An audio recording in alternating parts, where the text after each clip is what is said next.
अस्सलाम वालेकुम। देखें जी, आप मेरा देख रहे हैं राना अहमद दस्तगीर यूट्यूब चैनल। मेरे साथ खड़े नवीद भाई, जवेद भाई और ये हम खड़े हुए हैं लाहौर में।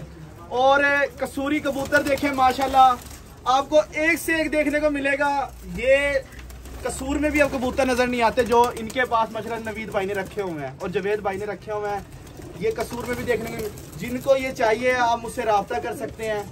ठीक है, रब्ता करें और अच्छे से अच्छा परिंदा आपको पहले भी आपको देखने को मिलता है। ये सारे प्योर है। ये 19-20 कसूर के बंदे मुझसे बहुत रब्ता करते हैं, अहमद भाई हमें कसूरी चाहिए, कसूरी चाहिए। ये लो जी, कसूर वालों आपके लिए वीडियो बन रही है। ये देखें, आप लोगों ने नस्लें खत्म कर दी हैं। देखिए मैं आपको कबूतर दिखाता हूँ, मुझे बड़ा प्यारा लगा, बैठने का स्टाइल ही बड़ा प्यारा लगा इसका माशाल्लाह। ये देखें, पंजे चेक करें, खुश्क जामनी मैरून पंजे देखें, देख रहे हैं आप, पापड़ जमे हुए खुश्की के।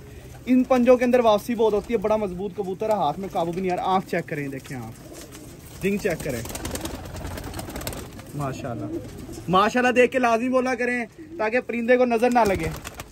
देखें माशाल्लाह, बैठे चेक करें कबूतर, छापदार करेले, कसूरी कबूतर, करेले भी बोलते हैं, गहरे जालदार भी बोलते हैं। इनमें इमाम दिन में टोटल ये ना जो प्योरिटी होती है ना, उसमें से मुख्तलिफ कलर निकलते हैं। क्यों नवीद भाई ऐसे ही है माशाल्लाह जी। कितने पुराने शौकीन खड़े हुए हैं, 40 साल हो गए शौक करते हुए, नस्लें संभाल के रखी हुई है। ऐसे शौकीनों की आप कदर किया करें। राणा जी मुल्तान।